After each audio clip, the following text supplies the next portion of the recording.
누가복음 7장 18절에서 23절입니다. 요한의 제자들이 이 모든 일을 요한에게 알렸다. 요한은 자기 제자 가운데서 두 사람을 불러 주님께로 보내어 선생님이 오실 그분입니까? 그렇지 않으면 우리가 다른 분을 기다려야 합니까? 하고 물어보게 하였다.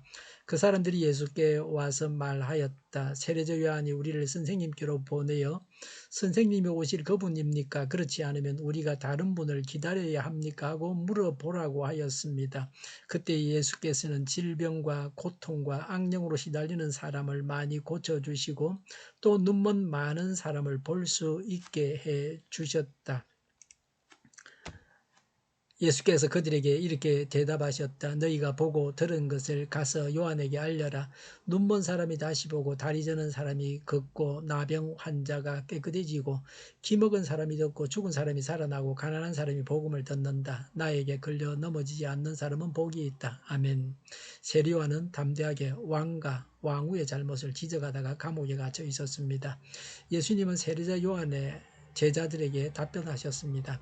18절에 요한의 제자들이 이 모든 일을 요한에게 알렸다. 요한은 자기 제자 가운데 두 사람을 불러 19절에 주님께로 보내어 선생님이 오실 그분입니까? 그렇지 않으면 우리가 다른 분을 기다려야 합니까? 하고 물어보게 하였다. 20절에 그 사람들이 예수께 와서 말하였다. 세례자 요한이 우리를 선생님께로 보내어 선생님이 오실 그분입니까? 그렇지 않으면 우리가 다른 분을 기다려야 합니까? 하고 물어보라고 하였습니다. 라고 했습니다.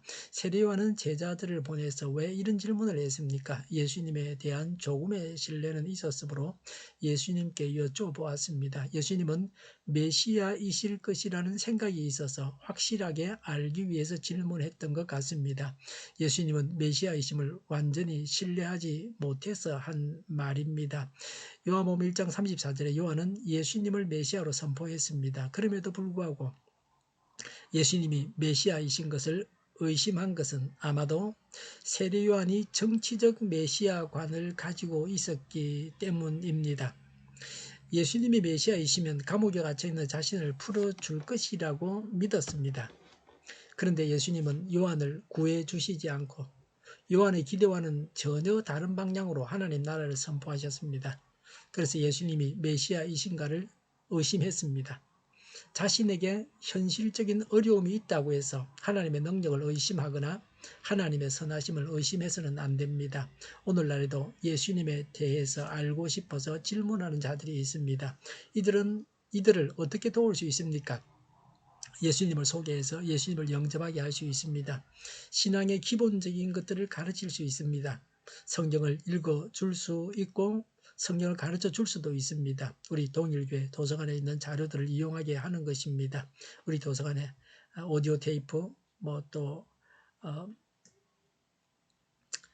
성경 읽어 놓은 것, 또 찬송가를 처음부터 까지 불러 놓은 것, 복음성가, 설교 간증, 성경 이야기 등 많은 오디오 테이프가 있습니다. 비디오 테이프도 있고 책도 있습니다. 또 기독교 방송, 극동 방송, 케이블 TV에 그리고 기독교 방송 이런 걸 들을 수 있고 유튜브도 볼 수 있습니다. 스마트폰이나 컴퓨터로 교회 설교를 볼 수 있습니다. 이 모든 것들을 통해서 예수님을 알아가고 신앙이 자라가게 할 수 있습니다. 21절에 그때에 예수께서는 질병과 고통과 악령으로 시달리는 사람을 많이 고쳐주시고 또 눈먼 많은 사람을 볼 수 있게 해주셨다. 22절에 예수께서 그들에게 말씀하셨다. 가서 너희가 보고 들은 것을 요한에게 알려라. 눈먼 사람이 다시 보고 다리 저는 사람이 걷고 나병 환자가 깨끗해지고 기먹은 사람이 듣고 죽은 사람이 살아나고 가난한 사람이 복음을 듣는다라고 했습니다. 구약 성경에 메시아가 오셔서 하실 일들을 예수님은 말씀하셨습니다. 또 예수님이 하셨습니다. 또 예수님은 메시아의 일을 하셨다고 말씀하셨습니다. 구약 성경이 예언한 메시아가 예수님이시라는 것을 보여주고 있습니다. 죽은 자가 살아난다고 하는 것은 이사야서에는 없는 그런 말씀입니다. 예수님은 구약 성경에 메시아가 오셔서 하시겠다고 하신 이상으로 하셨습니다. 그런데 이사야 61장 1절을 인용하시면서도 포로된 자에게 자유를 이란 말을 생략했습니다. 예수님께서 의도적으로 생략하신 것은 로마의 압제에서 해방시켜 주신다고 오해할까 해서였습니다. 하나님 나라는 죽어서만 가는 곳이 아닙니다. 하나님 나라는 이미 우리에게 임해 있습니다. 하나님은 모든 불구자를 온전하게 하십니다. 이 세상에서는 불구자로 살지라도 영원한 하나님의 나라에서는 온전한 몸을 입게 됩니다. 23절에 나에게 걸려 넘어지지 않는 사람은 복이 있다고 했습니다. 간주에는 의심을 품지 않는 이라고 했습니다. 예수님이 메시아이심을 조금도 의심하지 말아야 합니다. 조금도 의심하지 않기 위해서 성령 세례를 받아야 합니다. 예수님이 자신의 기대와는 다른 모습으로 오셨으므로 실족하는 자들도 있습니다. 예수님을 정치적인 메시아로 알아서 현세적인 필요를 채워주시는 분으로만 알아서는 안 됩니다. 예수님께서 자신의 기대와는 다를지라도 예수님을 믿고 따르면 영생을 얻게 됩니다. 자기의 잘못된 생각이나 좁은 소견에 사로잡혀서 예수님을 의심해서는 안 됩니다.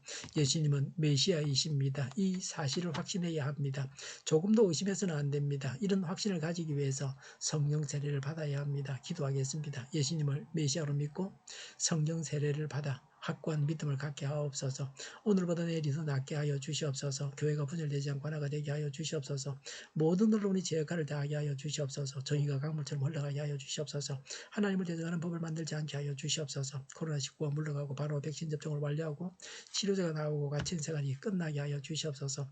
수도권과 부산과 영도의 환자 폭증을 막아 주시옵소서. 우리 동일교회가 만군을 집하게 하여 주시옵소서. 주일 예배를 잘 드리게 하여 주시옵소서. 은혜가 넘쳐나는 예배 감염이 없는 예배를 드리게 하여 주시옵소서. 예수 이름으로 명하노니 모든 병만은 물러가고 몸의 모든 부분들을 온전하게 될지어다. 신유의 기적을 베푸셔서 지금도 저희의 질병을 고쳐 주시옵소서. 코로나로 고생하는 자들을 고쳐 주시옵소서. 교회와 나라를 고치셔서 잘못된 것을 제거하셔서 성결하게 하여 주시옵소서. 저희와 교회와 나라의 민족을 불쌍히 여겨 주시옵소서. 교회와 나라의 지도자 복을 허락하여 주시옵소서. 하나님께서 기뻐하시는 나라가 되게 하여 주시옵소서. 늘 맑은 공기를 마실 수 있게 하여 주시옵소서. 공부하는 학생들에게 지혜를 다하셔서 앞서가게 하시며 합격의 영광을 누리게 하여 주시옵소서. 오늘도 하나님 안에서 차고 넘치는 삶, 복된 삶을 살게 하여 주시옵소서. 감사와 찬양을 주님께 돌려드리며 예수님의 이름으로 기도하옵나이다. 아멘.